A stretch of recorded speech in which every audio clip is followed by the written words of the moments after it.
Pedro, tô no quinto ano, começando a planejar minha preparação e tô sem orientação, completamente perdido. O que que eu faço? Dúvida super comum, vocês sempre mandam isso aqui nos comentários. A minha preparação foi de um ano, então eu me preparei ali no finalzinho do quinto pro início do sexto, mas tem algumas coisas que eu faria se eu fosse me planejar desde o início do quinto ou já no meio do quinto ano e eu quero compartilhar com você. Então fica aqui nesse vídeo. Se você não me conhece, muito prazer.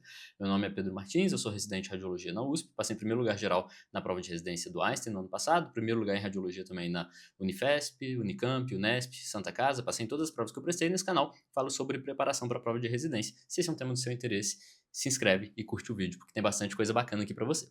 Vamos falar então sobre essa preparação do quinto ano. Como que você vai tentar aproveitar melhor esse tempo? Seja ele você se planejando no início do seu quinto ano, pensando na preparação de 2 anos, seja você pensando ali no meio do seu quinto ano, em chegar no ano de prova propriamente, né, nos últimos 12 meses para sua prova, mais bem preparado. O que que eu faria no seu lugar? Disparado. Primeira coisa, estudaria só coisa que cai muito. Não estudaria antes de chegar ali no ano de prova propriamente, eu não estudaria coisa pouco incidente. Em cirurgia, sempre vai cair muito trauma e abdômen agudo. Em clínica, cardiologia, por exemplo, infarto com supra, AVC, tem coisa que sempre vai aparecer. Em ginecologia, sempre vai aparecer úlceras genitais, por exemplo, sempre vai aparecer coisa de doença inflamatória pélvica, em obstetrícia, trabalho de parto, enfim, tem coisas que são recorrentes, que sempre vão cair. Pediatria, bronquiolite, por exemplo, preventiva, os princípios do SUS, sabe? Essas coisas você não pode não saber, porque elas vão aparecer em todas as suas provas. Então, se você pode escolher entre estudar uma coisa que cai muito e que tem uma chance muito alta de cair, e estudar uma coisa que não cai e que quando cai, cai sempre igual, qual que você escolhe? É uma escolha óbvia, sendo que você está partindo do zero, né. Hoje, se você fizesse a prova, a chance de você passar seria muito baixa para não dizer nula. Como que você vai chegar no jogo propriamente? Tem muita gente que acha que está no jogo, mas nem está no jogo. Como que você vai chegar no jogo propriamente? Que é quando sua pontuação nos simulados começa a passar ali, pensando em São Paulo de 75, encostar ali no 80 mais ou menos, pensando no Enari, chegar ali nos 85, começar a encostar no 90. Como que você vai chegar no jogo? É sabendo muito de coisa que cai muito. E essas coisas que caem muito são cobradas de forma extremamente variáveis. Então você pode cobrar trauma de infinitas maneiras diferentes. Você pode dar vários cenários clínicos diferentes. E é uma matéria de fato muito extensa, um tema enorme. Então, se você souber muito do que cai muito, você vai ganhar fácil. Supondo que hoje você faça um simulado e tire, sei lá, 45, 50, você vai ganhar fácil, fácil, fácil, 20 questões, 25, se bobear até 30 questões só estudando coisa que cai muito.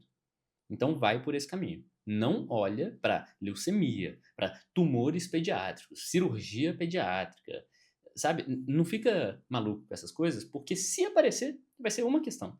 E essa questão ou é uma questão muito difícil que ninguém acerta, ou é uma questão que cobra a mesma coisa que sempre aparece desse assunto. Só que esses assuntos são muitos, né? E eles são muito pulverizados. Então não vale a pena você fazer igual a galinha pegando milho, assim, um grãozinho de milho de cada vez, porque se você fizer isso, você vai ter muito trabalho e não vai conseguir memorizar as coisas tão bem e comer bola nas coisas mais comuns, que eu tenho certeza que vão aparecer na sua prova. Então, o que eu faria no seu lugar seria usar esse tempo que você se antecipa em relação ao seu ano de preparação propriamente e estudar só coisa que cai muito. Essa é a primeira dica. Agora, eu mencionei que você tem um tempo antes da preparação no sexto ano, você está se adiantando um pouco em relação a muitas pessoas, inclusive em relação ao que eu fiz como estudo, e você tem a possibilidade de aproveitar bem esse tempo. Só que muita gente usa o quinto ano como uma desculpa para estudar num ritmo mais baixo. Não está errado completamente. Então, no quinto ano você tem que, talvez, pegar um pouco mais leve. Ok, não é para você pensar em fazer 30 mil questões no quinto ano, isso não faz sentido. Agora, tem gente que estuda leve no quinto ano, achando que se estudar leve no quinto ano, por estar começando antes, vai conseguir estudar menos no sexto ano e ter o mesmo desempenho. Mas, na verdade, a energia que você coloca no seu estudo, quando você está chegando mais perto da prova, faz muita diferença. Então, não use o quinto ano como uma desculpa para estudar menos no sexto ano. Use o quinto ano para você aprender a estudar, para você aprender a pensar, para você entender bem a estrutura das questões, para você entender muito bem os temas mais prevalentes, porque aí você vai chegar no sexto ano sabendo eles, e aí sim, no sexto ano você vai conseguir olhar para essas coisas menos comuns. Mas toma muito cuidado para você não usar o quinto ano na prática como uma desculpa para pegar leve na sua preparação e estudar menos no sexto ano. Eu vou fazer um encontro sobre a preparação no quinto ano, sobre o início da preparação, vai ser no dia 19 de agosto, às 8h15 da noite, e eu espero você lá. Eu vou deixar o QR Code aqui na tela e o link na descrição, antes da gente ir para a terceira dica. O terceiro ponto é, tenta definir uma forma de estudar Então, você vai fazer questão, você vai fazer flashcard, você vai assistir aula. Uma estratégia primária, assim, para você conduzir o seu estudo e não ficar mudando de forma muito aleatória, assim, tipo, pô, um mês eu fiz só flashcard, no outro mês eu fiz só questão, no outro mês eu só assisti aula, sabe, como quem tá perdido. É óbvio que ajustes de rota são necessários e são importantes, e você em algum momento vai fazer, só que esses ajustes geralmente são pontuais e respondendo a necessidades específicas. Não ache que porque você não está progredindo, é porque a sua estratégia está toda errada e você tem que mudar completamente de estratégia.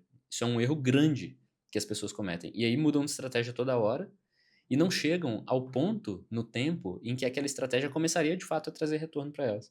Então, adota uma estratégia, basicamente qualquer coisa que você fizer que tenha fazer questões, óbvio, vai funcionar. Contanto que você faça um alto volume e que você seja atento aos seus erros, né, aos motivos dos seus erros, a por que você está errando, saiba estudar o conteúdo e tudo mais. Então, pega uma coisa para fazer, faz ela e só ajusta se você conseguir explicar do início ao fim, tá? Beleza.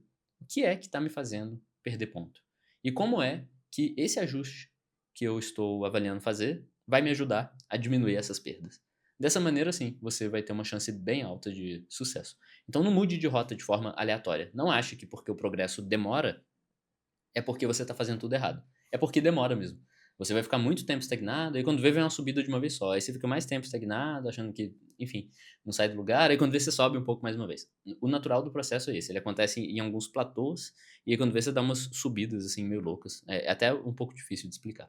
E o último ponto que eu quero falar com você em relação ao início do estudo, principalmente se você tem um pouco mais de tempo, se você está se planejando para 2 anos de estudo ou para um ano em alguma coisa, é você não ter medo de um estudo mais extenso, de um estudo que contemple você consultar fontes primárias, você ler um guideline, você abrir um PCDT, por exemplo, né, os protocolos clínicos e diretrizes terapêuticas do SUS, para determinados temas, porque muitas vezes, se você se prender só à resolução ali da sua plataforma ou do seu cursinho, ou aos conteúdos teóricos que eles oferecem, você até meio que pode entender o negócio na hora, mas muito frequentemente você vai esquecer, e isso vai ser um problema.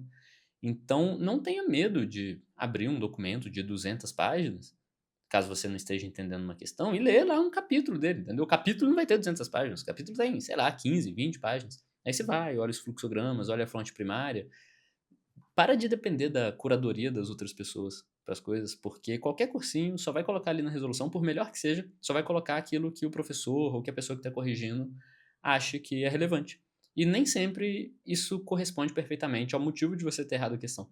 Então, ir atrás da fonte primária vai te ajudar muito e vai te tornar também um médico melhor, que é o que a gente quer no final das contas. Lembrando que no dia 19 de agosto, às 8h15 da noite, a gente vai ter o nosso encontro, falando sobre o início da preparação. Para fazer parte desse encontro e entrar no grupo do WhatsApp em que a gente vai falar sobre esse planejamento, é só clicar no link aqui na descrição ou no QR Code que vai aparecer aqui na tela. Eu espero você lá.